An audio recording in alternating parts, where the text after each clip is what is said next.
სოფელი წერაქვი ყოველწლიურ საერთაშორისო ფესტივალს ვან კავკასიუსს მასპინძლობს, მასში მსოფლიოს 15-ზე მეტი ქვეყნის წარმომადგენელი, ხელოვანები, ანიმატორები, არქიტექტორები და მოხალისეები მონაწილეობენ. ფესტივალი უკვე მესამე წელია ტარდება მარნეულში ადგილობრივი მუნიციპალიტეტის მხარდაჭერით.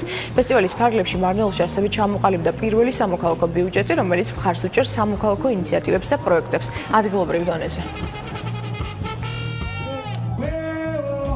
ფესტივალი ვან კავკასიუსი ტარდება უკვე მესამე წელია წელს. შერჩეული იქნა ამისათვის სოფელი წერაქვი, იმიტომ ჩვენს პარტნიორებთან ერთად, პოლონელ მეგობრებთან და ერთად, როდესაც ადგილის შერჩევაზე იყო ლაპარაკი, ავარჩიეთ წერაქვი გამომდინარე იქიდან, რომ წერაქვი მდებარეობს ჩვენი სამი მეგობარი ქვეყნის, სომხეთის, საქართველოს, აზერბაიჯანის კვეთაზე და რაც ავარია ხალხის კვეთები არის, სხვადასხვა ეთნიკური წარმომავლობის ადამიანების, აზერბაიჯანელების, სომხების, ქართველების და ძალიან მაგარი ფესტივალია, ამას ატარებენ ჩვენი მეგობრები პოლონეთიდან და ფესტივალს ქვია ვან კავკასიუსი, ანუ ერთიანი კავკასია.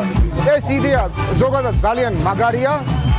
ეს ემსახურება მშვიდობიან, ერთიან თანაცხოვრებას ჩვენს საერთო რეგიონში,